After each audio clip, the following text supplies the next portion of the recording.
Hello, I'm Anthony. Welcome back to the Arturia SQ-80-V tutorial series.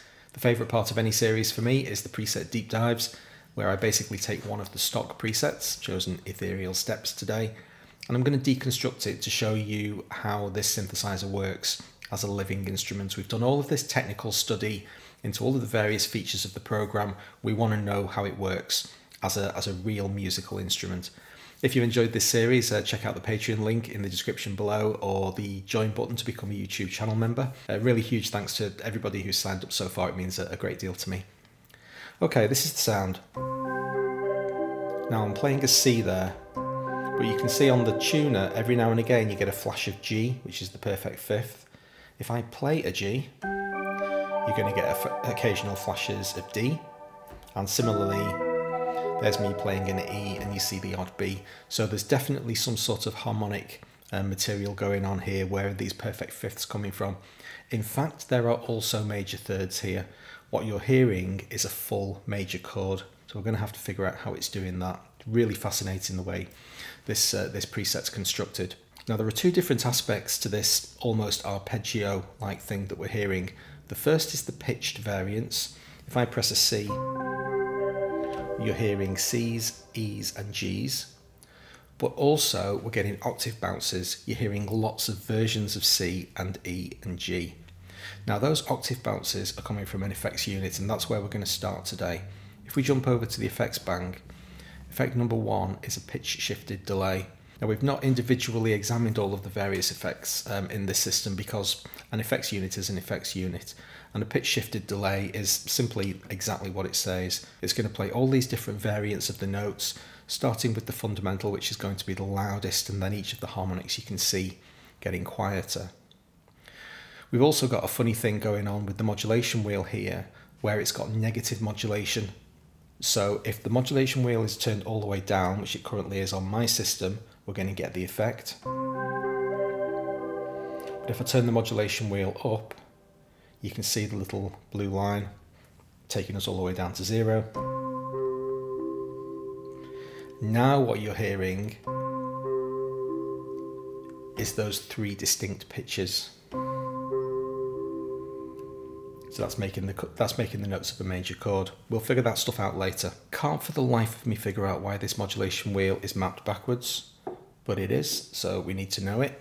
While we're here, we'll have a quick look at the rest of the effects. There's nothing spectacular going on here, so I've just turned the delay off so that we can hear what's going on. Parametric EQ pretty much speaks for itself. Everyone knows what an EQ does. It accentuates some frequencies, attenuates others. You can see here there's an almost 5 dB cut at 234 Hz. So this is the upper lows. It's just pulling away a little bit of the what you might call mud from the sound, and we've also got a pretty heavy attenuation up at 3K, pulling away all of the high frequencies. If I bring them back in, you hear that distortion coming in. It's no great shakes, this effect. Just softening the sound up a little bit, taking away some of those higher saturation frequencies. Then we've got the chorus, the Juno chorus. Juno chorus is an emulation of the Roland Juno chorus. It's just a very famous effect from a synth from the 80s. And as you can hear, it just really flattens the sound out when that's taken away.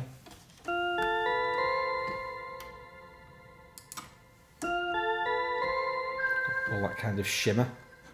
And then obviously we won't bother with reverb, everyone knows what that is.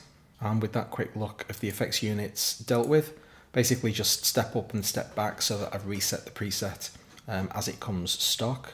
And now we need to figure out where those major chord notes are coming from, the major thirds and the perfect fifths. For the rest of this tutorial, I'm going to leave my modulation wheel turned all the way up, which basically disengages the delay. It just lets us hear it.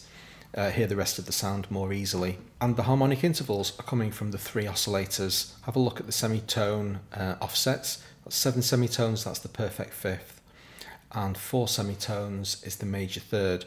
You can also see that there's a little bit of fine tuning on these oscillators, plus 13 and minus 11, just basically detuning these chords a little bit. If I play a standard chord out of the box and then double click each of these fine controls, really subtle, but it's very slightly detuning each of those notes and just providing a little bit more harmonic interest between the chord.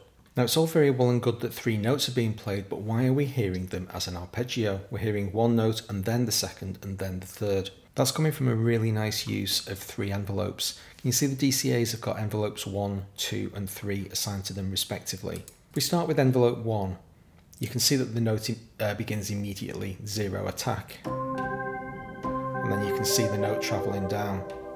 But if we switch over to envelope 2, there's a delay. When I press a key, there's a brief delay before the note actually begins sounding. Let's just isolate oscillator 2 so that we can hear that really clearly. I'm going to press a key there.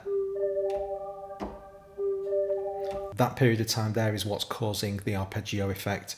And in fact on envelope 3, it's a longer delay. That's really clever. So just oscillators 2 and 3 on their own. Wait, there's 2, there's 3.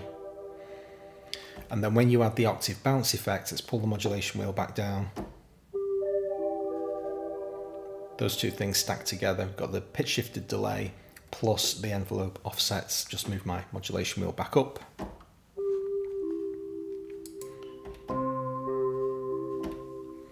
In terms of the shapes of the envelopes themselves, they're relatively straightforward, except that with envelope 1 we had that immediate attack. Envelopes 2 and 3 have a slope. And so, because we want mostly to hear the fundamental, terrible sentence, the perfect fifth and the major third are being gradually introduced. It's pretty quick, but still we're not going to get that jarring effect of the note happening immediately. You've got that little bit of lead-in time, and that's really nice sound design. If you want this kind of stacked arpeggio effect where you're bringing all the notes in gradually, then just taking a little bit of attack off really helps to kind of de-emphasize them and put them more in the background. Very nice. The decay slopes, however, are pretty straightforward. Once they're up and running, each of the 3 decay slopes is relatively straightforward.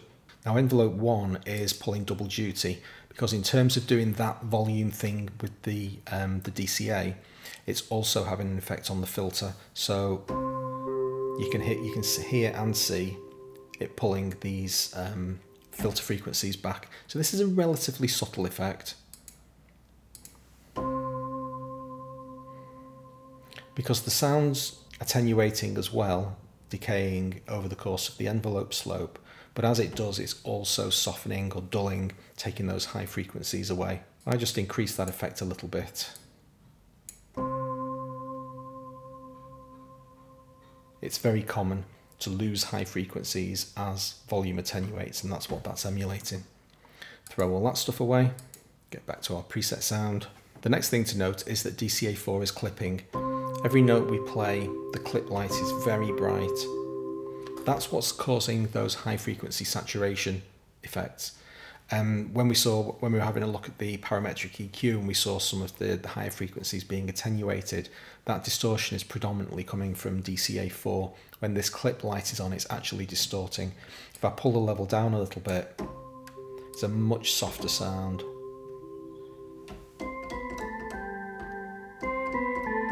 Then you can hear that grit coming back in. And finally, we've got an almost unidentifiable but significant amount of LFO on the tuner. You see the yellow one here, this is an LFO. This triangle is cycling pretty quickly, and it's a tiny modulation amount, 0.014, but that's creating a tiny little bit of vibrato. I'm just going to take us down to a single oscillator so that we can hear this really clearly. It's actually oscillating backwards and forwards. If I accentuate it, obviously that's way too much, but it's always nice to really crank an effect up to find out what's going on and then pull it back. If I take that away completely, the sound is static. So, as is often the case with these presets, tiny amounts of modulation, particularly with vibrato and tremolo, they work really, really nice in very small, subtle amounts. So I think this is a lovely bit of sound design. I think there's lots to take away, lots of interesting lessons to learn from this preset. Hope you enjoyed it. If you did, please hit the like button. I'll see you for the next one. Thanks very much.